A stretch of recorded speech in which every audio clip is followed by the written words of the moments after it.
Welcome to Chillin' 101. We hope this video helps. In this video, I will show how to change a Ford Ecosport battery easy guide. Begin by disconnecting the negative terminal first to avoid shorts. Remove the battery cover and any retaining bracket bolts with a 10 mm wrench. Lift the old battery straight up using proper posture and gloves. Clean terminals with a wire brush and check the tray for corrosion. Place the new battery in the same orientation and secure the bracket tightly. Start by turning off the ignition and removing keys to prevent electrical issues. Loosen the negative terminal with a 10 mm wrench and tuck the cable away from the battery. Repeat for the positive terminal and remove any connectors or sensor leads carefully.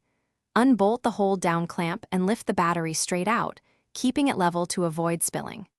Inspect the tray and clean any corrosion with a baking soda paste.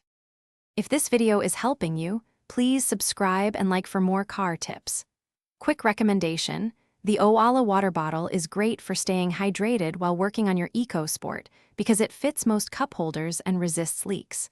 I find it handy during long maintenance jobs and it keeps drinks cold. Check the description for the link and other deals, and now let's get back to the video. Before installing, compare voltage and cold cranking amps to the original battery specifications. Position the new battery in the tray matching cable orientation and ensure it seats fully. Reinstall the hold-down clamp and tighten until snug using a 10 mm wrench. Attach the positive terminal first and then the negative terminal, making sure connections are clean and tight. Test electrical systems and start the car to verify proper installation and charging function. Thanks for watching. Consider subscribing if we helped you.